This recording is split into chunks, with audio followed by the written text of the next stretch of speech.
Okay, great. Give a great introduction. Is it started yet? Yeah, I just started it. All right. Well, welcome everybody. This is my YouTube video, so let me make the intro, right? Okay, sure, Joseph, you can make the intro. Yeah, definitely. So, hello, RARs and loyal viewers. Today we will be covering new opening novelties. At least we're going to claim they're novelties, even if other people argue with us. And that is in the after 1B3. Yeah. So, I guess the general rule is I publish all the courses, Joseph gets all the credit, and none of the money. pretty harsh, isn't it? Yeah, well, let's go back to the chess, because except for anything other than that might not look good. except for when we publish our courses together later. Okay, good. Well, so everyone's been you talk nice. Everyone's been cheating Joseph forever, including me. And so so at some point when he takes over the world, he can get his revenge. But right now he can't do that quite yet. He'll have to wait. Oh wait, no, he is doing it. What am I saying? No, never mind. Okay, so wait, what lines are we looking at today? Don't you know? Weren't you prepared? Well, I came very prepared. Thanks for asking, LogozRAR. We're looking at the position after B3, E5, these moves basically. So, basically, me under the pseudonym Elijah LogozRAR published a course in Chessable after this position, but apparently they didn't like my main move, Bishop D6. So now I found an even better idea: Knight E7. Giving up the pawn and allowing it to be destroyed by this bishop. Oh yeah. Can they see my nose or not? I can see your nose. This is a lot more comprehensive than when I was just like randomly exploring with the computer. It looks like they're sort of the same lines, but you have actual notes in it. Yeah, they're very nice notes. This is interesting. Some of the lines are really cool. I thought this line's actually pretty cool. Look at this castling, Bishop D6. Maybe it's not that surprising, but look at the refutation, right? Bishop takes G8. Rook G8, and then F5, and then just game over, I guess. You just checkmate them. So that's sort of funny. Yeah. Because obviously it looks natural to just take all these pawns, right? But they just can't do it. So I guess theory went on, and then it was balanced somehow. Yeah. I guess the pawns will start advancing, and the isolated pawns are on a closed file. But I suppose everyone is wondering, of course, is after Knight E7, why can you not just take the pawn, right? They're probably like, well, who would play Knight F3? And obviously that is the main question.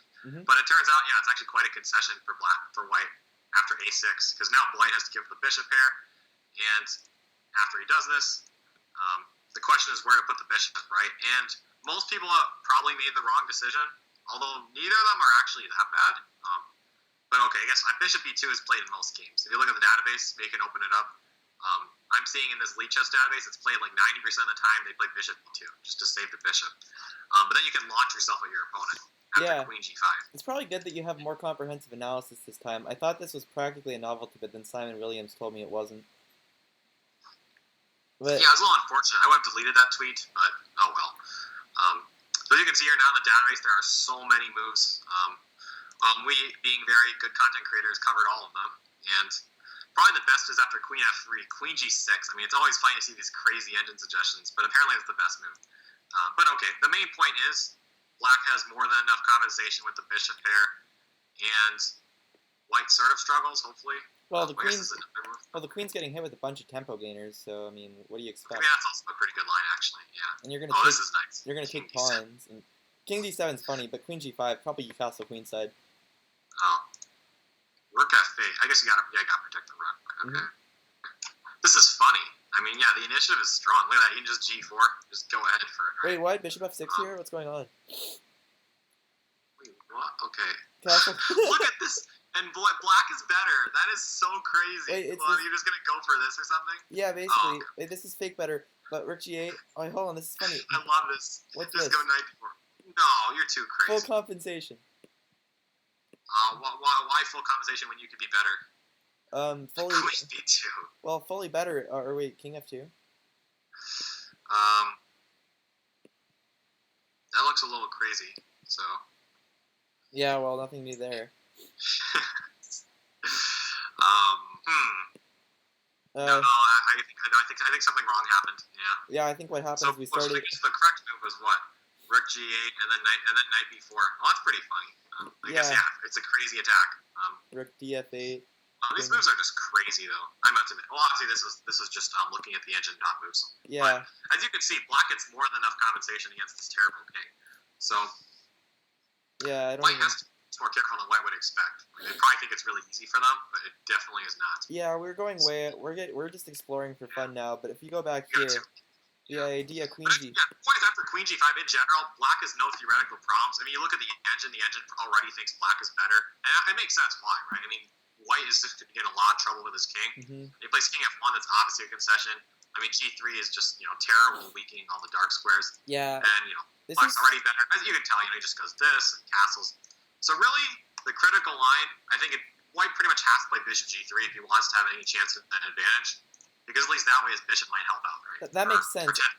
And this is analogous to the winner variation of the French, the poison pawn with like Queen G4, because they traded their better bishop, and now there's weak color complex sort of with bishop B2. But of course, that means we go after the bishop now because the bishop is stopping our plans, right? Which one are we doing? H5. Yeah, H5. And after H4, we looked at a bunch of moves, but concluded D4 is the strongest move. Yeah. Why it's the best move? Yeah. I'm not sure. But and the knight E7, knight F5 was the funniest move. Definitely, yeah. Because you don't even care about developments. And it's like, it's never been played in the Lichess database. That is really funny. Yeah, I think bishop F5 is not a also single game. okay. That's such an original novelty, yeah. Yeah, well, okay.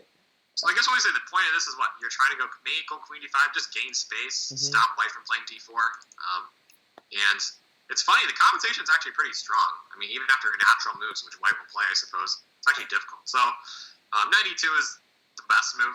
People play knight F3, but obviously that just doesn't make any sense. Okay, sure. That makes sense. So what happens if people turn the engine on and play C3? Well, that's crazy, but that's the engine move. After D3, black should be okay. Some ideas are playing rook H6, right? And then sometimes you can go queen D5, and sometimes you go bishop E7 also. And I mean, a lot of time you just castle queen side, and this pawn's sort of annoying. It's not very natural for white to play this way. So I guess the engine move, queen F3, rook H6. I mean, you can just see annoying attacks. And the engine likes queen F4, I guess, going after this pawn, but you can just give up the pawn. And if white takes it, queen D5, and you just keep attacking, basically. And this is funny after F3, queen C5, and now you're trying to annoy this queen. What? Queen C5? So, not bishop E8, bishop E7, bishop D8? I guess that doesn't trap the queen. Why wasn't it as good? I think it liked queen C5. It was giving queen C5 advantage. Yeah, another idea here. Stockfish version. Maybe hold me back.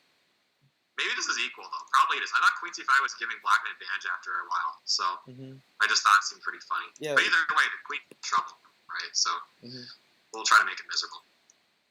What else is there? So that was one move, but the most natural move, obviously, is to play knight E2. Try to pressure the center.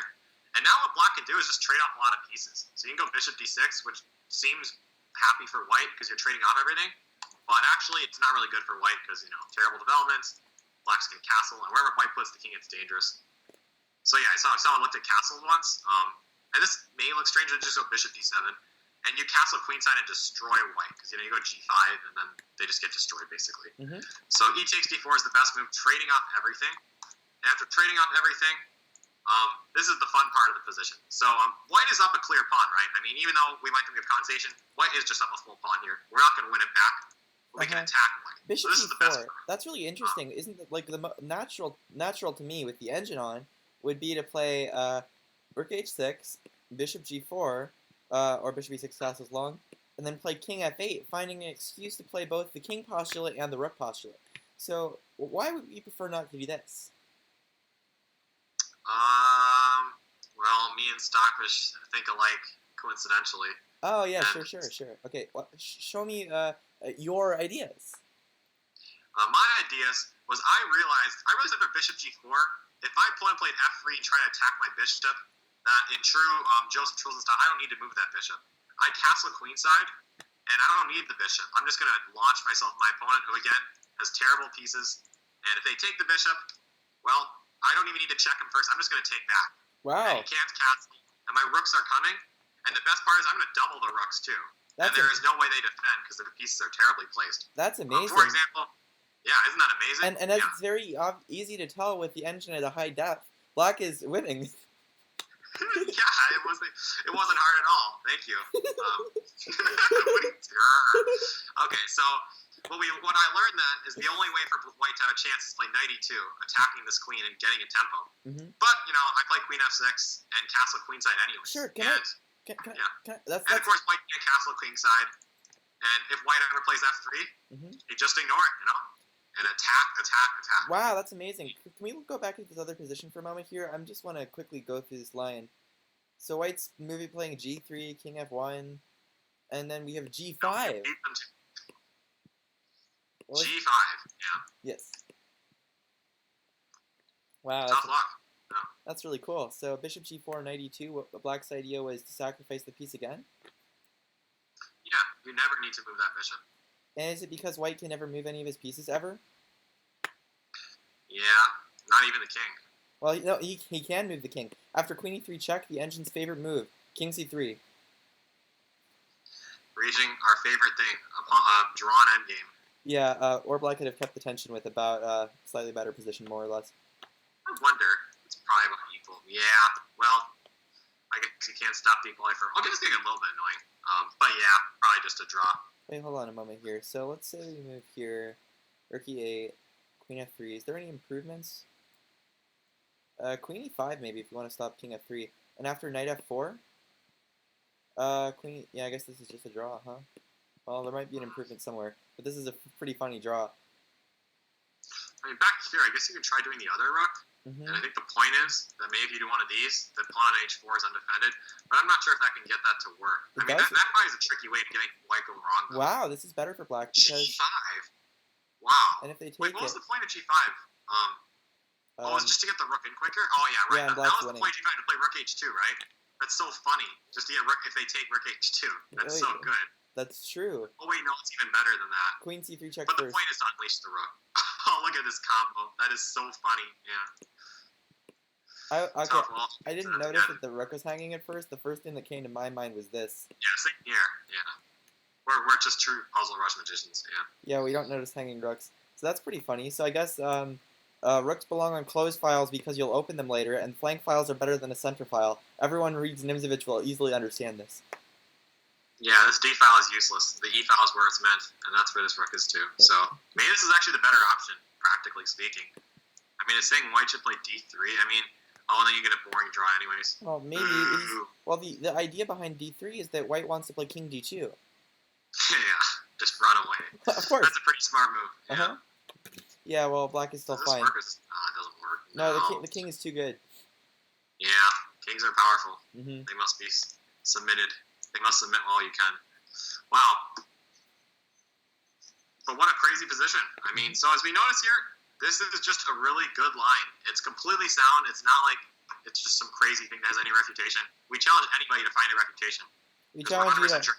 We challenge you to also just explore chess for fun because these positions are ridiculous. And also, sometimes you should turn your engines off. Other times you should turn your engines on because the new engines are crazy. And I mean, I heard some people saying that like chess was dying or some ridiculous nonsense like that, or it's hard to find novelties and there's always boring draws and all of that. But if you just turn your new engines on, they'll confuse you, regardless of how high your rating is. So it might be kind of fun.